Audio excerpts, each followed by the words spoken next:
Hey y'all, welcome back to part 2 of the Triumph. This video might end up being a long one because you've got a lot of stuff to mock up. As it turns out, I already found our first problem. Our new tailpiece isn't happy with the factory taillight or the stock undercarriage protection. So, gotta take it off and see how it fits after.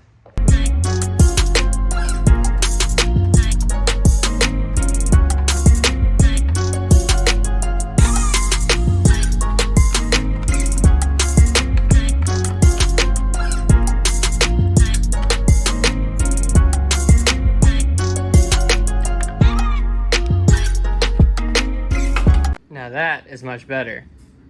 Upon an initial inspection, it still bows a little bit here, and I can hear it creak if I put a little bit of weight on it, so I'm not going to do anything until I figure out how to bolster that.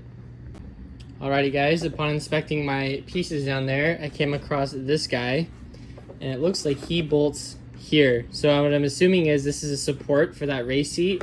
This is super thick. I don't know if you guys can tell in the video, but it's at least 4 or 5 times as thick as the body panels. So from my understanding, this is what's gonna allow the rider to sit and it not damage any of the bodywork. But to get this on, I have to take all that off. Pleasant surprise. We just had to remove the carbon canister. Alright guys, so the seat brace is on. I just had 2 quick notes before we proceed. First of all, if you're doing this fairing kit, this tab slides underneath the subframe. I know there are wear marks from where the old seat sits on top, but this slides underneath for it to fit correctly.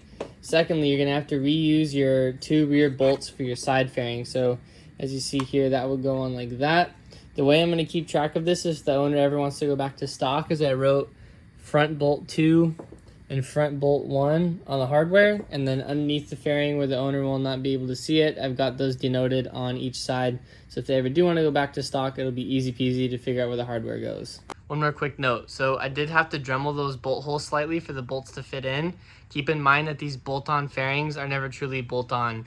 These are, in this case, hand-laid fiberglass, so there's going to be a little bit of human error in there. And even if you go with someone like Hot Body Fairings or Raceworks, there's still going to be a little bit of error just because they have one bike to mock up, and every bike has slightly different tolerances from the factory, so there is going to be a little bit of nuance when it comes to fitting them on. That being said though, let's get the outer seat tail mocked up.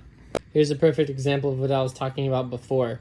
I just got the outer seat mocked up on here, and the last bolt isn't quite gonna fit. As you can see, there's a little bit of overlap there. So before you proceed widening the holes, dremeling, I always like to make sure that I'm symmetrical. So as you can see, I have 3 bolts in, and if I look, and this is gonna be hard to pick up on camera, but if I'm dead center, you can see that this side is slightly more inwards than this side. So I'm gonna wanna take a little bit of material away from this side so I can cock the seat over that way and make it line flush with the rest of the frame. As you can see, I've got my little Sharpie mark there, so I'm gonna give it just a hair of a Dremel pass and we'll come back and see if it fits. And as always, if you're dremeling or cutting fiberglass, always wear a good quality respirator because you don't want that stuff in your lungs. Alright, so I just got back from trimming. As you can see, my Sharpie mark's just a hair thinner, and now all 4 bolts go into their respective holes without binding on the material. So I'm going to snug them down and we're going to get the foam on and see how it looks.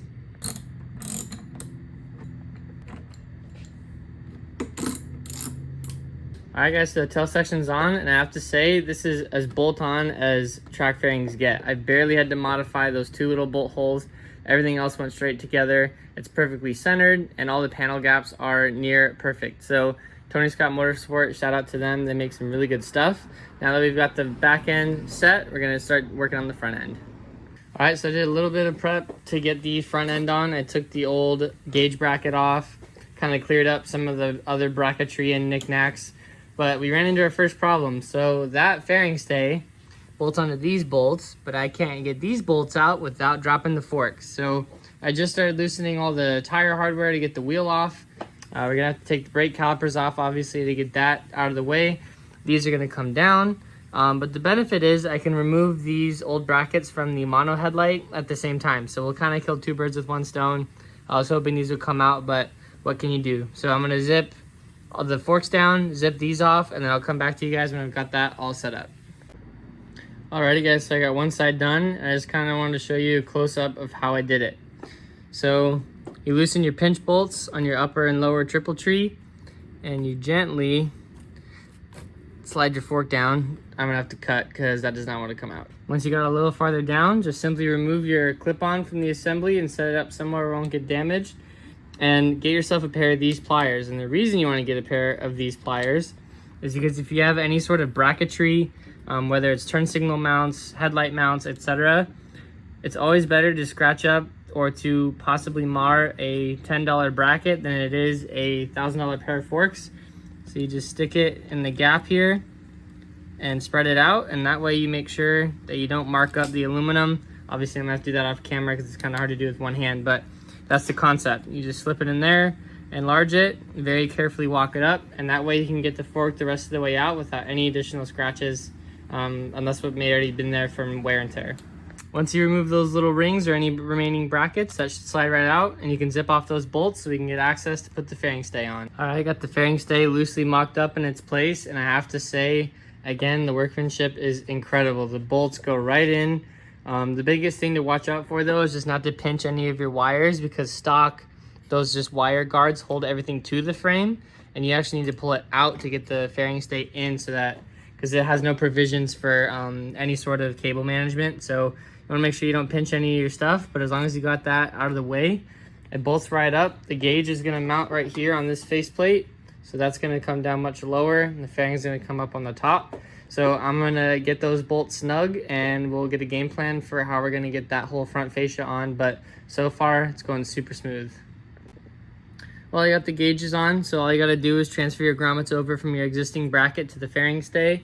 The cable, by the way, is gonna go on this side, which is opposite of where it went before. And same thing, just make sure your cables are all out of the way when everything is going on. This is a headlight adapter loom, so your guys won't look like that. It'll just be a blank connector. But yeah, fairing stays on, snug down. So I'm gonna get the forks back in, which is opposite of what we've done before. So slide the fork in, get the clip on. Remember to put the clip on first, because it's gonna go under your triple tree. Set the height, snug them down. I'm not gonna do millimeter by millimeter and triangulate everything yet, because this is just a mock-up still, and it's all gonna have to come apart for paint and decals and whatnot, but at least get it up there.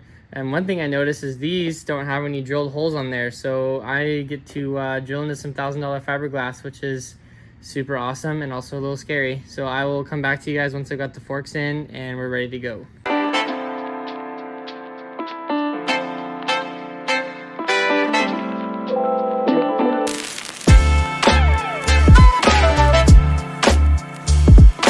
Alrighty guys, so I kind of have it mocked up sort of kind of where it'll sit. As you can see, it's a little off from the ducting right there, but it's going to be a really tight fit. And obviously it's got a bubble shield, so it'll clear all that. So now the biggest name of the game is figuring out where all of the new brackets he sent us mount up. All right guys, so it's a different day, as you can probably tell by the hat and the clothes. But I actually have to take a quick break on this guy, because we live in California, and right now there's a hurricane coming up the coast that's supposed to pass by pretty close to where I live. It's supposed to be 30 to 40 mile an hour winds and some heavy rain. And I have a 1967 Bug, which is sitting under a cover right there, that is water resistant at best, because they're tin cans, and I still haven't done the rear window seals on it yet. I was waiting to do it because we live in California and it's supposed to be dry, but apparently Mother Nature had other plans. So I'll show you guys a sneak peek at some of the issues I've been having with the belly pan on this thing. There's some things I'm gonna have to trim, and then I got to pull the bug in, so we'll get the bug in, and then the next episode is going to be all the belly pan trimming, as well as the trimming for the top fairing and the windshield. Alrighty, so here we got the belly pan kind of mocked up, and as you can see, we cannot use the kickstand as it sits, and because the customer wants to use this still on the road, we're obviously going to have a kickstand. So I'm going to have to trim some of the fiberglass here just enough for the actuation of the kickstand. And then on the other side, we're hitting the muffler of the slip-on. So a decent amount of material is going to have to come off on this side as well. But then after that, all this stuff's going to sit exactly where it needs to be, so the top fairing can mate with the bottom fairing, and it's going to look friggin' rad.